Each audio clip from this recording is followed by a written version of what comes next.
The following episode of The Kingdom of Isolation contains footage from the film being discussed. The footage is used solely for the purposes of education, commentary, and criticism under fair use. Please support the animators by watching this film on Disney Plus or home media where available. This episode also contains spoilers throughout.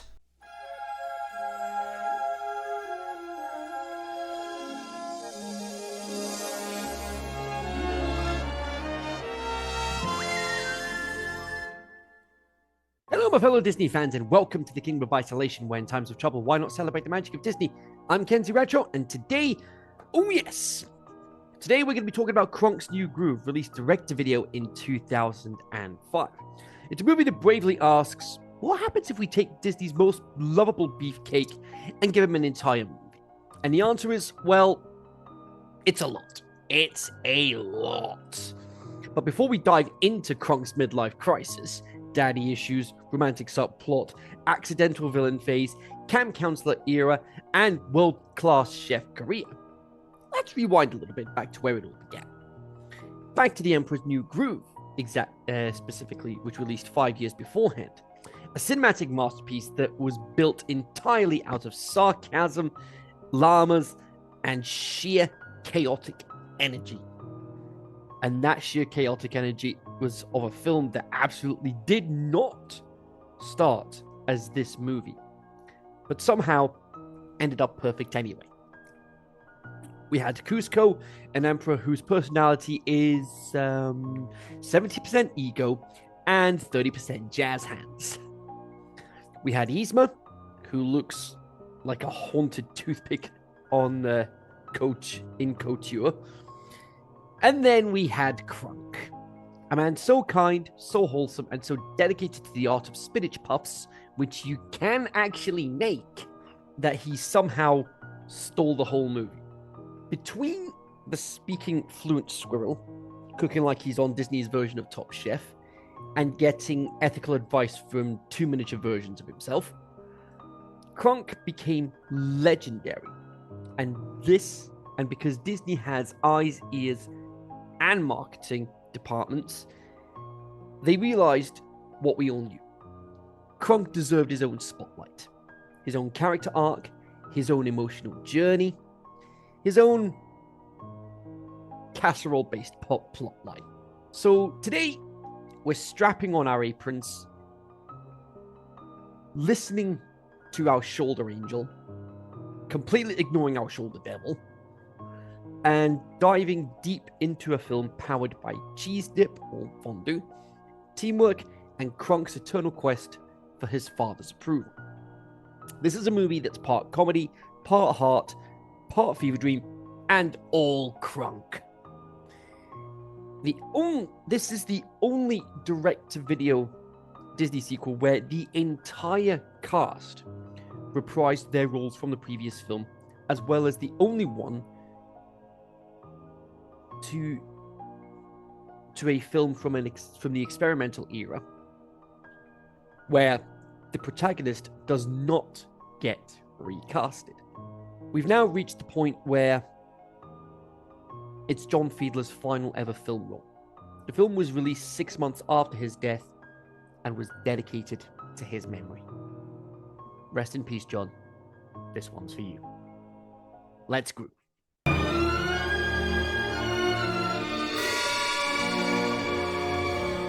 Okay, I'm sold. I'm ready to go. Boys on December 1st, am I right? Kronk is given narration and is voiced once again by the wonderful Patrick Warburton. And we did not waste any time getting back into what made the original so beloved. The comedy. If only I could turn back the clock. Back to a time when I had a spring in my step and a smile in my heart. A time I like to think of as earlier that same day. This is gonna be one of those episodes. We also don't waste time getting into a very catchy soundtrack with the songs. First up, Be True to Your Groove, performed by Sandy Barber and Peter Lurye. The music is written by Mark Waters in what would be his final film for Disney Toon Studios before its 2018 closure. And he also wrote songs the song alongside G9 Tessori. A vast improvement over the dragon scumbag in Mulan 2. Top right of your screens if you want me to blah. Top right of your screens if you want to see me tear that dragon apart. Mark was also last seen in this year's Halloween special with Pooh's Heffalump Halloween movie. Now, that was a fun song to start with. Plus, Kronk's having a blast in the area, bringing food deliveries and being a great camp counselor as well. So, right about now, you're probably wondering, hey, where's that Emperor guy? Ha! There's David Spade, breaking the fourth wall again as Cusco. Again, save it for Deadpool. He gives us a movie clapboard that of course has his name on it, because why wouldn't it? But it also has the first names of the directors of this film. Elliot M. Burr and Saul Andrew Blinkoff. Patch's family arrives. He's voiced again by John Goodman, who was last seen as Baloo in Jungle Book 2. Oh, and by the way, Kronk's head delivery boy is as well. Delivery boy logo used by permission and may not be reproduced without the express written consent of delivery boy local 8675309. Disclaimers read at triple speed at the end of commercials involving banking. How do they have fresh gags in their arsenal? Patrick gives Kronk a toast that he'll be happy until the day he dies. And in comes the Green Reaper as the lighting turns red. May you be this happy till the day you die.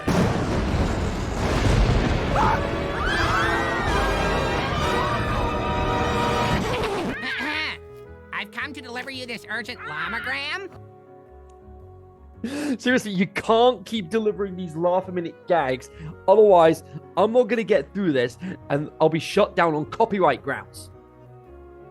We don't know what's on that llamagram, but judge it by Kronk's plan to get out of here, it's not good. Now, where was I? Oh, yeah.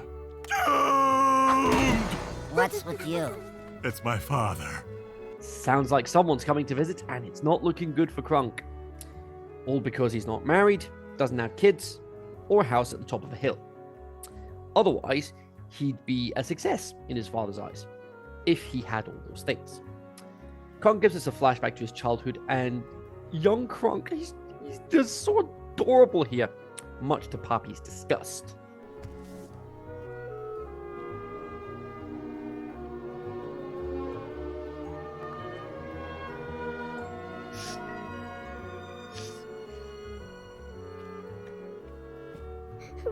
Even as a kid, Kronk did not deserve this treatment.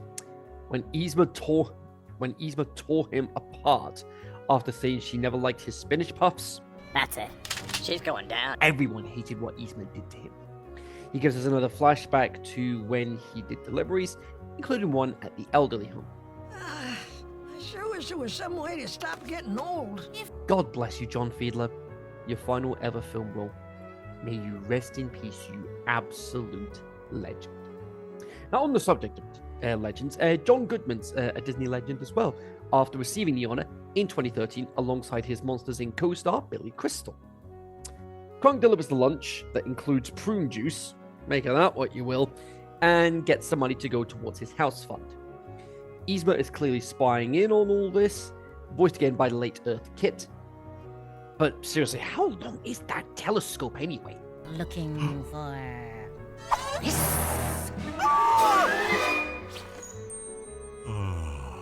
Well, we had to get a gag from the first film somewhere. Yzma tries to get Kronk to work alongside her again. And I have a proposition for you. A business proposition. Oh, Yeah, that just screams red flags. Get out of there as quickly as you can. Trying to claim she's changed? Yeah, I don't buy that for a moment. We get the lever playing It's a Small World before we head into the new secret lab, souvenir photo included, because of course they had to include It's a Small World after all. Yeesh. Yzma claims to have created the elixir of life, calling it the fountain of youth in a bottle. Regular and diet. what do you call this stuff? Seriously, regular diet? Why? Why are you so funny? Yzma then treats us to the next song in the film, giving serious jazz band vibes. Feel like a million. Anyone want to do the Charleston to this? The potion works incredibly well, only for Yzma to reveal it's actually slime. Kuzco just summarizes with a TLDR. It's a scam! Her potion's a fake! She's selling snake oil, people! Wake up! The elderly sell the house to Kronk, which is an interesting move. Oh yeah, it's all coming together. Hang on. That's like callback 3 or 4 at this point. Rudy drops by, no clothes at all, needing more potion after selling everything to buy the potion. Oh. Not bad if I spot you, Bob. My precious! Princess wants to keep it. Okay, so we're now watching Lord of the Rings. Kronk confesses to Rudy that the potion's a fake, apologizing for what he did. The music here is really wholesome as they both head to tell the others, exposing Yzma in the process, who's about to be voted emperor. Leopards never change their spots, I guess. Everyone chases Yzma down after she's exposed, and classic comedy hijinks ensue.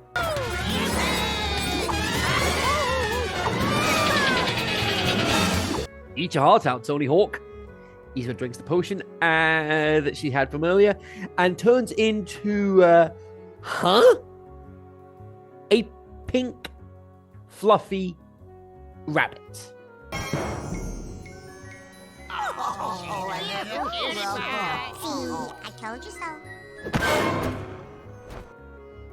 Oh, see ya. Kronk manages to give up his new home to allow the seniors to stay there instead. So when you think of our brief time together here, don't cry for me, Argentina.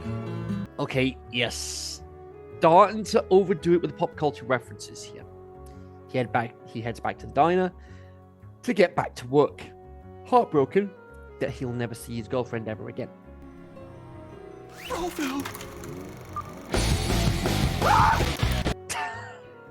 Okay, these gags work. He tells us the story about his time at Camp Chipamunk, which is also the name of the next song. The Junior Chipmunk Challenge winners twice in a row, going for a three-peat. They only have to contend with Miss Birdwell. First, the aquatic competition, which appears to be synchronized swimming. Interesting choice. This is where Kronk fell in love with Miss Birdwell after being hit by a staff in the face. Miss Birdwell is voiced by Tracy Ullman, last seen in Pixar's Onward.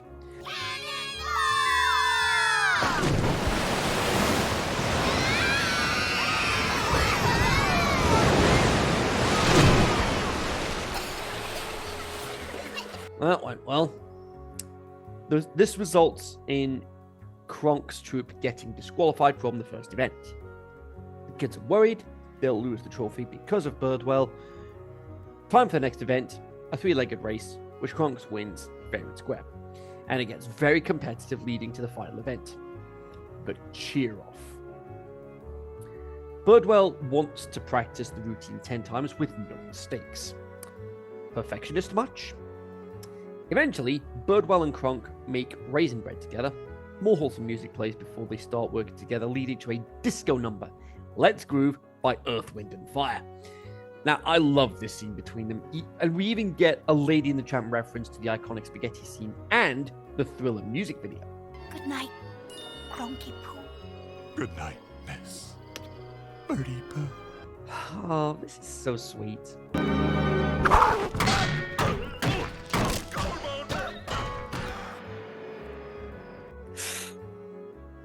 Ouch!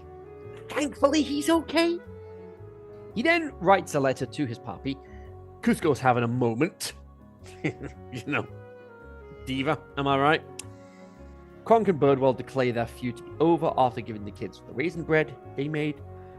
And now it's time for the cheer-off. Team Spirit. Go team! Go team! Chaka, there is no I in team. Oh, that's cute. What's even cuter is Kronk giving Birdwell monogrammed oven gloves. B and W. Tipo puts the itching powder into the grip chalk and his bag comes off. Watch him get exposed in 3, 2, 1. Tipo itching powder. Property of Tipo. Do not touch except for Tipo? How could you? Birdwell's heart's broken and tells Kronk not to call her again. Damn, that hurts. Anyway, Poppy's here. Time to get down to business.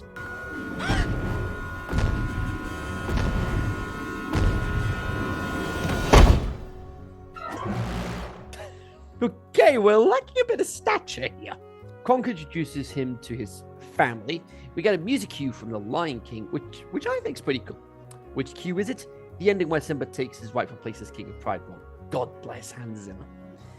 Then Pacha comes out in drag under the persona of Pachita. Comedy finale hijinks unfold. Things start heating up in the kitchen.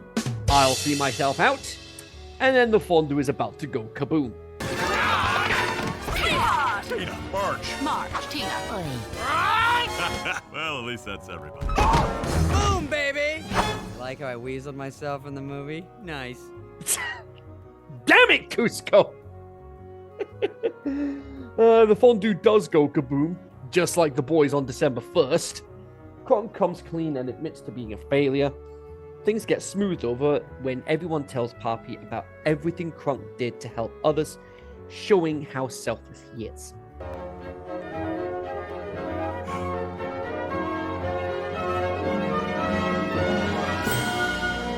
I'm proud of you, son. That music is beautiful and triumphant all at once. Kronk is reunited with Birdwell, melting all of our hearts.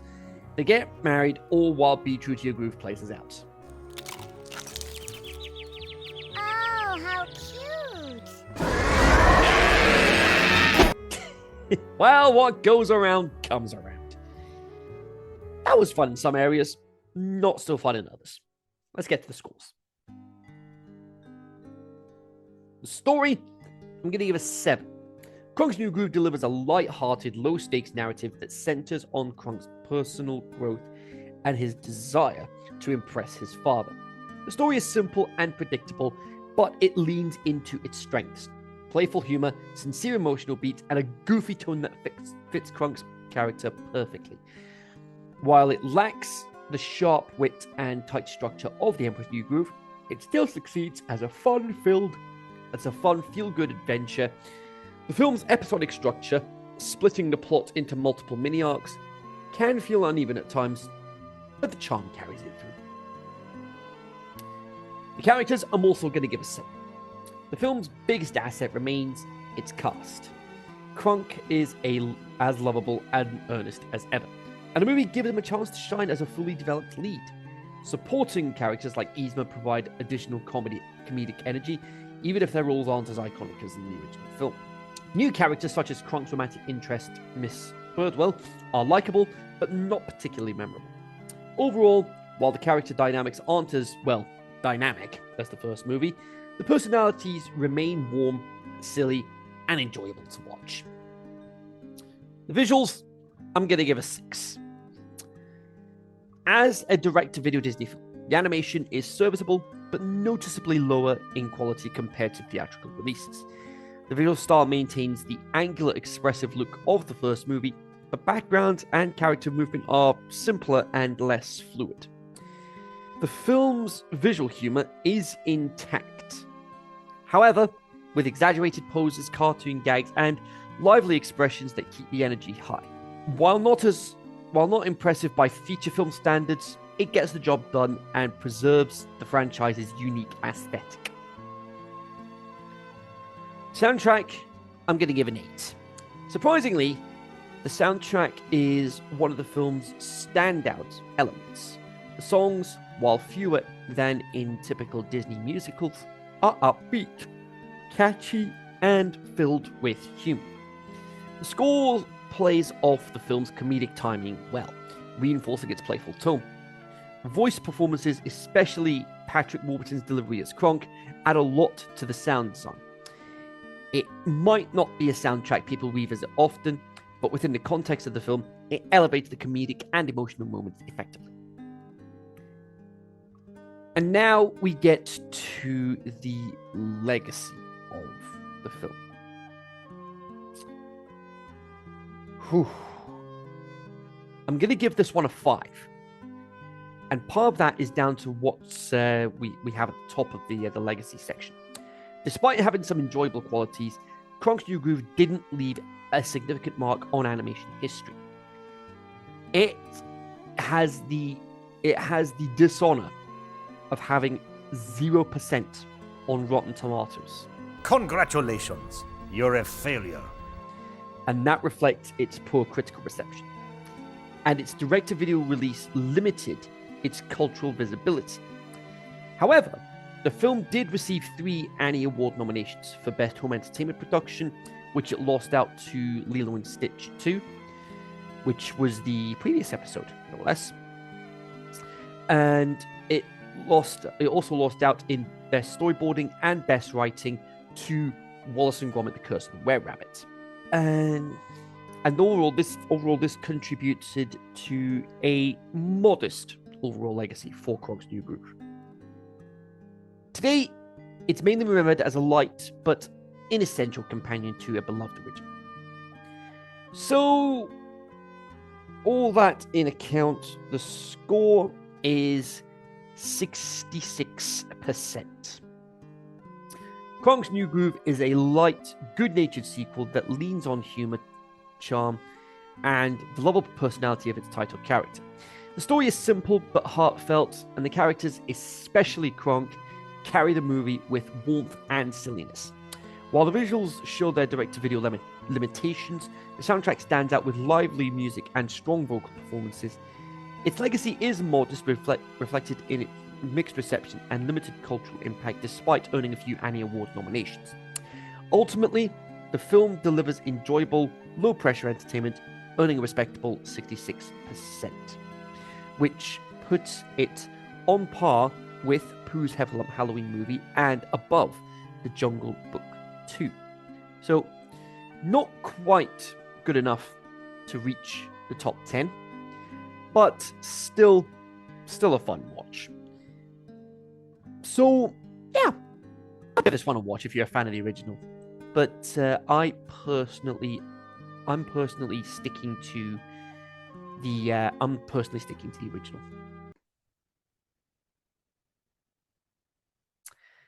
So that is it for this episode of the Kingdom of Isolation. If you enjoyed this episode, hit the thumbs up, and if you want to be part of the Kingdom of Isolation yourself, you can hit the subscribe button down at the bottom, click the bell, turn on notifications so you don't miss when an episode goes live on this channel. I've also got a past this page where you can see uncut episodes of the Kingdom of Isolation, as well as the soundtracks for those films returning in 2026. So the next episode, we're going to be heading back into the forest as we look at Bambi and the Great Prince of the Forest. But until then, make each moment count, and I'll see you guys next time in the Kingdom of Isolation.